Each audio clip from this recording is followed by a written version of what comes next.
MSN football ടോക്സിലേക്ക് ഏവർക്കും സ്വാഗതം. UEFA champions ലീഗിൽ ഇന്നലെ നടന്ന മത്സരമായിരുന്നു ചെൽസി വേഴ്സസ് ബെൻഫിക്ക. ഇന്നലെ ചെൽസി ഒരു ഗോളിന് വിജയിച്ചിരിക്കുകയാണ്. ഇന്നലെ ബെൻഫിക്കയുടെ സൂപ്പർ താരമായിട്ടുള്ള റിയോസിൻ്റെ ഓൺ ഗോളിലൂടെയാണ് ഇന്നലെ ചെൽസി വിജയിച്ചിട്ടുള്ളത്. ഇന്നലത്തെ കളിയിൽ പ്ലെയർ ഓഫ് ദി മാച്ച് ആയിട്ടുള്ളത് ചെൽസിയുടെ സൂപ്പർ താരമായിട്ടുള്ള മോയിസസ് കസേഡിയോയാണ്. താരം ഇന്നലെ മികച്ച രീതിയിൽ തന്നെയായിരുന്നു ചെൽസിക്ക് വേണ്ടി കളിച്ചിരുന്നത്.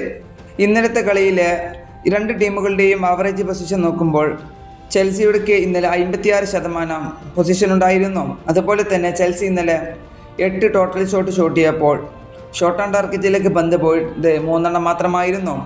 മറുവശത്ത് ബെൻഫിക്ക ഇന്നലെ 44% അവർക്ക് ബോൾ പൊസിഷൻ ഉണ്ടായിരുന്നു. അവർ 9 ടോട്ടൽ ഷോട്ട് ചെയ്യപ്പോൾ ഷോട്ട് ഓൺ ടാർഗറ്റിലേക്ക് വെറും 3 മാത്രമേ പോയിട്ടുള്ളൂ.